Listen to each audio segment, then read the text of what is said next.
Assalamualaikum warahmatullahi wabarakatuh.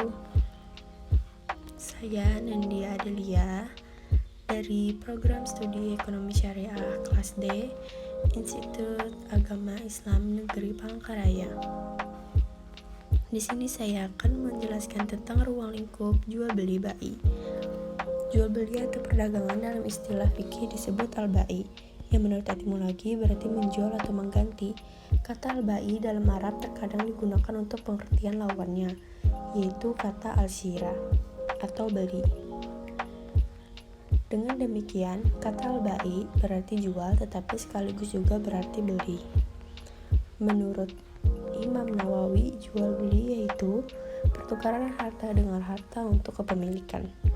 Menurut Hanafiyah, jual beli berarti pertukaran harta benda dengan harta berdasarkan cara khusus. Adapun landasan syariah jual beli adalah Al-Quran, Sunnah, dan Ijma. Quran Surah Al-Baqarah ayat 282, dan dipersilahkanlah apabila kamu berjual beli.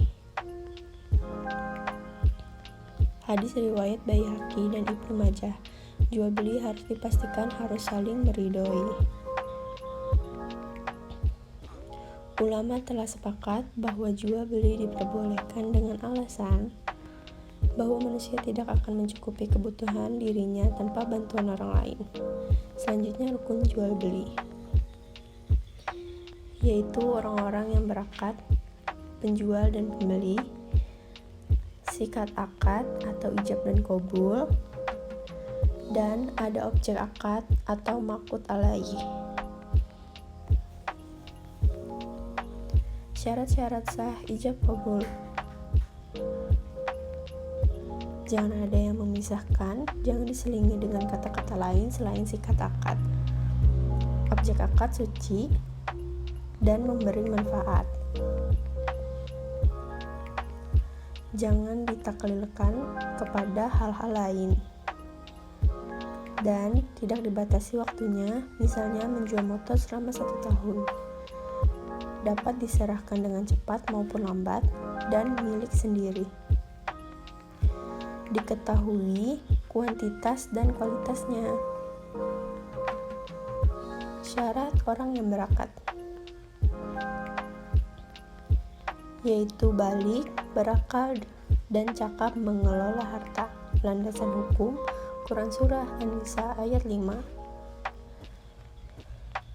Dan janganlah kamu serahkan kepada orang yang belum sempurna akalnya harta mereka yang ada dalam kekuasaan kamu yang dijadikan Allah sebagai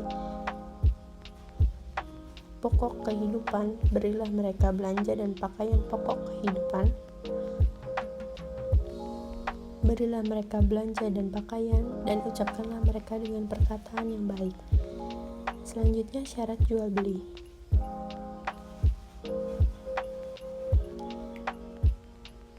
yaitu berakal dan memayyiz.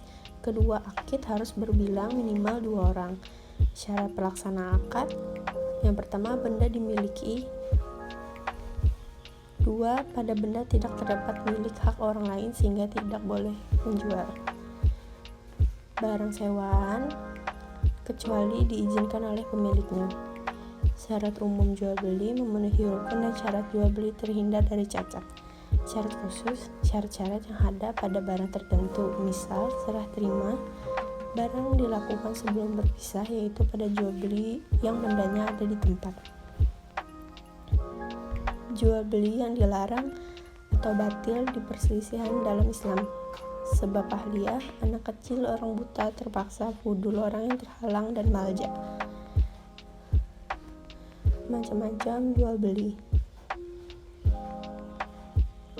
1. Jual beli salam atau pesanan. 2. Jual beli muqayadah atau barter. 3. Jual beli mutlak. 4. Jual beli alat penukar dengan alat penukar. Menurut ulama Hanafiyah, dalam ijab qabul terdapat 3 syarat. Yang pertama, ahli akad. Menurut ulama Hanafiyah, anak yang berakal dan mumayyiz berumur 7 tahun tetapi belum balik dapat menjadi ahli akad. Dan janganlah kamu serahkan kepada orang-orang yang belum sempurna akalnya harta mereka yang ada dalam kekuasaanmu yang dijadikan Allah sebagai pokok kehidupan. Quran Surah An-Nisa ayat 5. Kedua, kabul harus sesuai dengan ijab. Ketiga, ijab dan kabul harus bersatu walau tidak dalam satu majelis. Jual beli yang dikategorikan sah atau sahih adalah jual beli yang memenuhi ketentuan syara baik rukun maupun syaratnya. Jual beli yang dikategorikan tidak sah adalah jual beli yang tidak memenuhi salah satu rukun dan syariat sehingga jual beli menjadi rusak atau batal. Dengan kata lain, menurut jumhur ulama, rusak atau batal memiliki arti yang sama. Adapun ulama Hanafiyah membagi hukum jual beli menjadi sah, batal, dan rusak. Terlarang sebab sihat, jual beli muatah, jual beli melalui surat atau utusan.